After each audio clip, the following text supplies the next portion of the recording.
नमस्कार, आदाब, सत श्री अकाल। मैं पंकज मीना एक बार फिर से आप सभी का बहुत बहुत स्वागत करता हूं इस ऑनलाइन मॉड्यूल में, जहां पर हम बात कर रहे हैं कि आप आपके घर को कैसे बना सकते हैं आसान तरीके से। उन सारी नॉलेज के बारे में हम बात करेंगे। बने रहिएगा इस वीडियो में अंत तक। दोस्तों, आज के इस वीडियो में हम एक ऐसे टॉपिक के बारे में बात करने जा रहे हैं जो अक्सर बहस का मुद्दा रहा है। जी हाँ, आज हम बात कर रहे हैं कि हमें घर रेंट पर लेना चाहिए या किसी भी प्रॉपर्टी को बाय कर लेना चाहिए।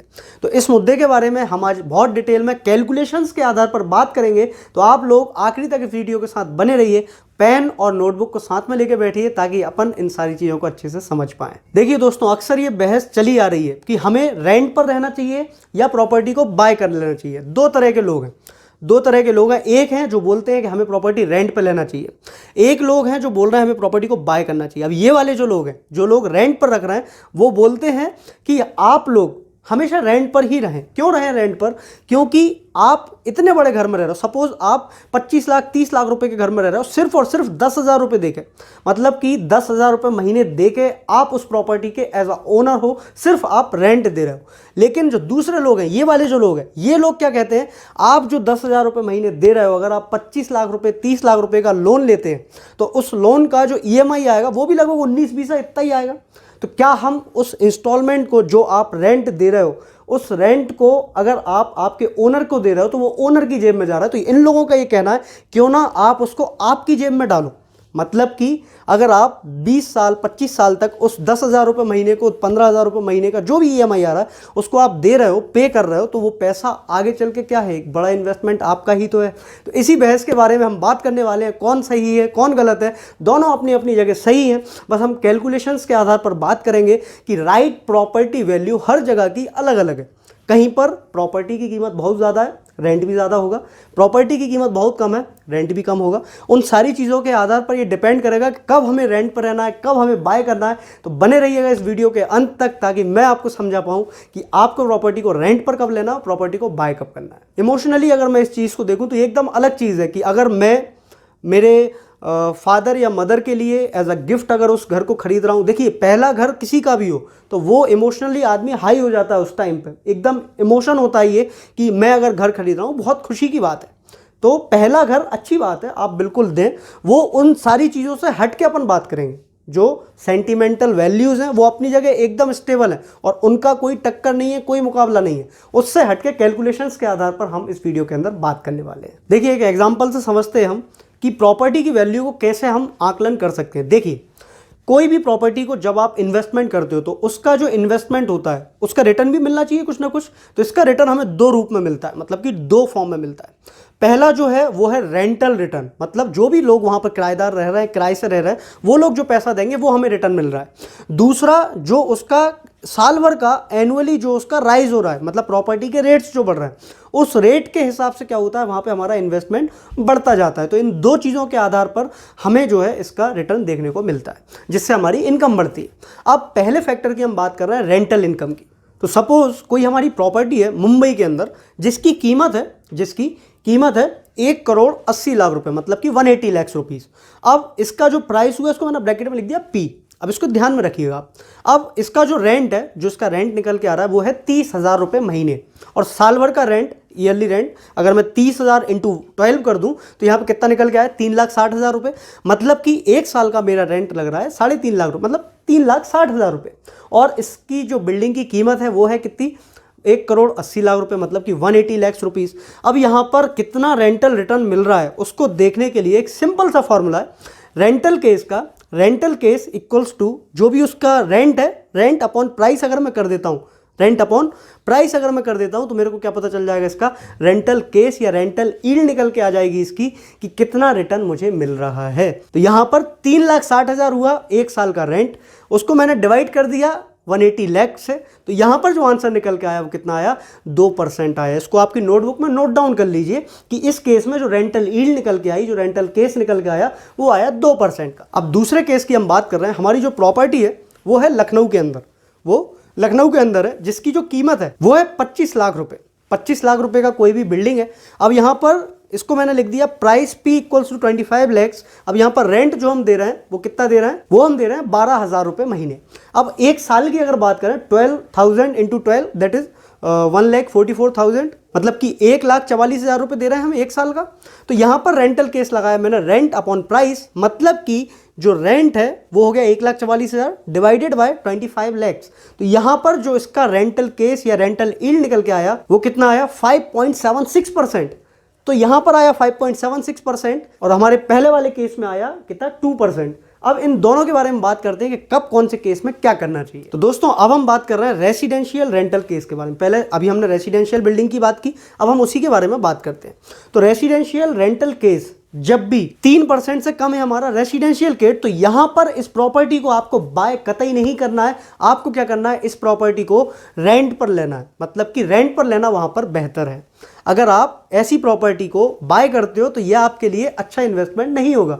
यहां पर आपको क्या करना है, रेंट पर आपको लेना है। कब, जब आपके प्रॉपर्टी का रेंटल केस 3% से कम है। सेकंड केस की बात करते हैं, 3 से 4% के बीच में, तो न्यूट्रल रहना, मतलब कि आप यहां पर लैंड भी खरीद भी सकते हो, परचेज भी कर सकते हो और रेंट पर भी रह सकते हो, दोनों ही चीजें एक सी रहेंगी। अगले केस की ओर बढ़ते हैं। अगर हमारा रेंटल केस ज्यादा है 4% से, जो कि हमारा 5.76% वाले केस में था, मतलब कि जो पहला केस था उसमें रेंटल केस क्या था, कम था, 3% से कम था, तो वहां पर हमें प्रॉपर्टी को रेंट पर लेना है, प्रॉपर्टी को कभी भी बाय नहीं करना है। और इस केस में जब हमारा रेंटल केस 4% से ज्यादा है, मतलब कि 5.76%, ऐसी प्रॉपर्टी बहुत अच्छा रिटर्न देगी। तो आपको क्या करना है, इस प्रॉपर्टी को बाय कर लेना है। यहां पे अगर आप रेंट पर रहते हैं तो ये आपको महंगा पड़ता है। दोस्तों अब हम बात कर रहे हैं कमर्शियल रेंटल केस के बारे में। तो इस केस में चीजें थोड़ी सी बदल जाती है, क्योंकि कमर्शियल बिल्डिंग्स है तो लोगों की उम्मीदें भी ज्यादा बढ़ जाती है कि यहाँ पर रेंट जो है ज्यादा रहेगा।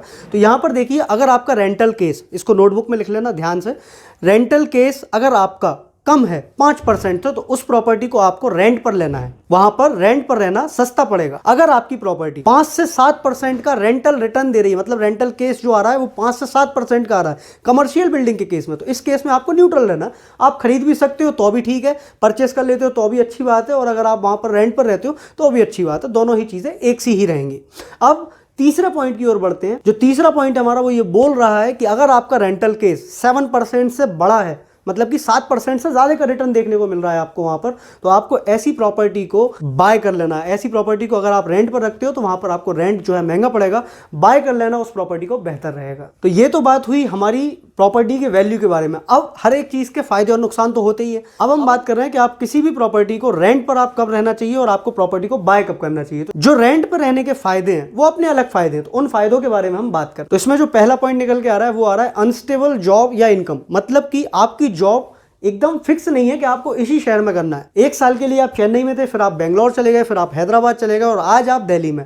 तो आप अगर इस तरीके से आपकी कंपनी जो है वो आपको स्टेबल नहीं की हुई है, आपका जो है ट्रांसफर होता रहता है, आपका जो वर्किंग है वो कुछ इस तरीके से है कि आपको अलग अलग शहर बदलने होते हैं, तो इस केस में आपको हमेशा रेंट पर ही रहना है। आपको ऐसा नहीं करना है कि 4 साल अगर आप दिल्ली में रुकने वाले हो तो आप वहां पर प्रॉपर्टी परचेस करने की बात करो। आपके लिए जो बेस्ट ऑप्शन रहेगा वो रहेगा रेंट पर रहना है आपको। और इसी में जो सेकंड पॉइंट है वो है इनकम के बारे में। अगर आपकी इनकम, आप कोई ऐसी कंपनी में है जहां पर जो है इंसेंटिव्स के बेसिस पे आप काम करते हैं, टारगेट अगर पूरा होता है तो वहां पे आपकी सैलरी 1 लाख, 1.25 लाख, 2 लाख, 2.5 लाख तक पहुंचती है।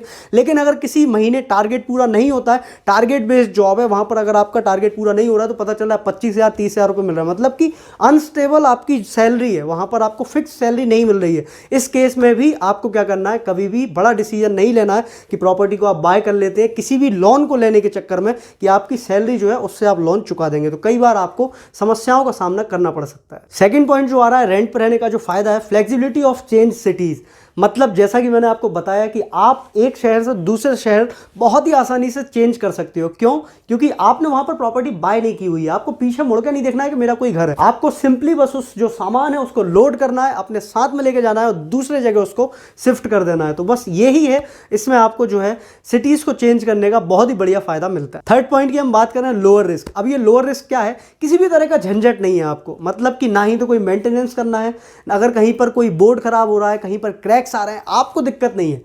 ये दिक्कत किसकी है? ये मकान मालिक की दिक्कत है कि वहां पर कोई भी क्रैक आ रहे हैं या किसी भी तरह का कोई डैमेज हो रहा है, तो वहां पर जो मेंटेनेंस का काम कराएगा वो ओनर कराएगा। तो इसीलिए यहां पर आपका जो सिरदर्द है वो खत्म हो जाता है, तो इसीलिए इसको बोला गया है कि रिस्क जो है वो यहां पर बहुत कम रहती है। अगले पॉइंट की हम बात करें लोकेशन चॉइस। अब लोकेशन चॉइस क्या है कि अगर मेरे को किसी ट्रैफिक वाले एरिया में अगर मैं रह रहा था, वहां पर मेरे को रहना है, मैं गया कि भाई मार्केट पास है, हर चीज़ पास है, मूवीज़ वगैरह पास है, मॉल पास में, तो मैं पास में रहते हुए सारी चीज़ों को अच्छे से एक्सेस कर पाऊंगा। लेकिन कुछ टाइम तक रहने के बाद 4 महीने 5 महीने बाद मेरे को वो चीज़ सिर दर्द लगने लगी। जो हॉर्न की आवाज़ कंटिन्यूसली आती थी घर के अंदर, रात को अपन सिर्फ सुकून के लिए जाते हैं घर पे जाके दिन भर जॉब करने के बाद में कि आराम करेंगे, अब उस आराम में भी अगर किसी तरह का कोई डिस्टर्बेंस होता है, हॉर्न की जो है आवाज़ आ रही है, एयर पॉल्यूशन हो रहा है, अब ऐसी जगह पर लोकेशन अगर आपको पसंद नहीं आ रही तो आप आसानी से अपनी लोकेशन को सिलेक्ट कर सकते हैं किसी और जगह पर जहां पर आपको शांति मिल सके, आपको सुकून मिल सके।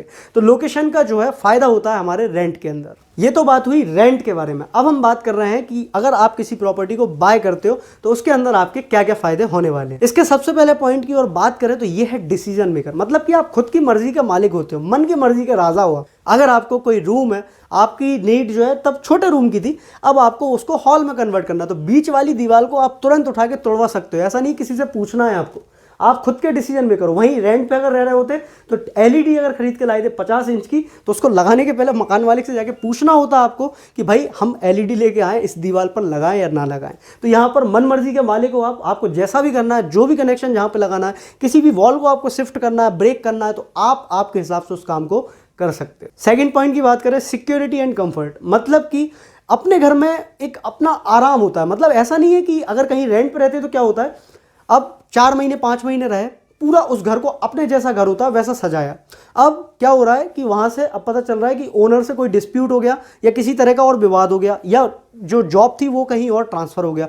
अब उस कंडीशन में क्या होगा कि वहां पर आपको पूरा सामान जो है वापस से पैक करना होगा, पैक करके फिर दूसरे घर में जाना होगा, वहां जाके आपको उसको वापस से सेट करना होगा सारी चीज़ों को। तो यहाँ पर जो सिक्योरिटी है, जो कंफर्ट है, वो खत्म हो जाता है जब आप बात करते हो रेंट पर रहने की। लेकिन वहीं अगर हम बात करते हैं किसी प्रॉपर्टी को बाय कर लें, तो हमें पता है हम अगर कोई भी काम कर रहे हैं, अगर हम डेकोरेशन करें तो सालों साल के लिए डेकोरेशन चलता रहेगा। क्यों? क्योंकि ये प्रॉपर्टी हमारी है, हम यहाँ छोड़ के इसको कहीं भी नहीं जाने वाले हैं। तीसरा पॉइंट की हम बात करते हैं फोर्स्ड सेविंग्स की, मतलब कि अगर आपने 50 लाख रुपए का लोन लिया, उसकी इंस्टॉलमेंट आ रही है 50,000 रुपए महीने, आपकी जो सैलरी है वो है 1 लाख रुपए महीने, तो यहां पर जो 50,000 रुपए महीने, सपोज 20 साल के लिए लोन लिया हुआ है, तो वो 50,000 रुपए महीने एकदम फिक्स हो गए कि आपको एनी हाउ वहां पर देना ही देना है। आप आपकी जो भी आपके एक्सपेंसेस हैं उनको आप कवर अप करेंगे, खर्च उनको छोटा करेंगे, लेकिन आपको वो 50,000 रुपए तो देना ही देना है। तो ये क्या हुआ, एक तरह से फोर्स्ड सेविंग हुई। आप 20 साल तक दे रहे हो, आपकी 50 लाख रुपए की प्रॉपर्टी बनके तैयार हो जा रही है, आपकी ही 1 लाख रुपए की सैलरी। अगले पॉइंट की हम बात करते हैं लॉन्ग टर्म इन्वेस्टमेंट। तो डेफिनेटली एक लॉन्ग टर्म इन्वेस्टमेंट तो है ही कि मैंने 50,000 रुपए महीने हर महीने दे रहा हूं मैं 50,000 रुपए, और वहां पर 50 लाख रुपए की प्रॉपर्टी को जो है बढ़ा रहा हूं, और वो 50 लाख कब के? आज के 50 लाख है। जबकि आने वाले टाइम पे क्या होगा, जैसे पहले बोलते थे कि 1 रुपए की कीमत बहुत होती थी, 5 रुपए में दुनिया भर की चीजें आ जाती थी, लेकिन आज 100 रुपए की भी वो कीमत नहीं बची। क्यों? क्योंकि आज जो है महंगाई बहुत ज्यादा बढ़ गई। तो ये 50 लाख जो आज आप इकट्ठे कर रहे हो सकता है कल के आपके 80 लाख बनके तैयार हो जाए। तो दोस्तों ये थी मेरी वीडियो जिसमें मैंने आपको बताया राइट प्रॉपर्टी वैल्यू के बारे में। मुझे लगता है आप लोगों ने नोट्स भी बना लिए होंगे और आपको एक क्लियर भी हो गया होगा कि कब आपको प्रॉपर्टी को रेंट पर लेना है, कब आपको प्रॉपर्टी को बाय करना है। वीडियो देखने के लिए बहुत बहुत धन्यवाद। मिलते हैं दोस्तों नेक्स्ट वीडियो में, तब तक के लिए जय हिंद, जय भारत।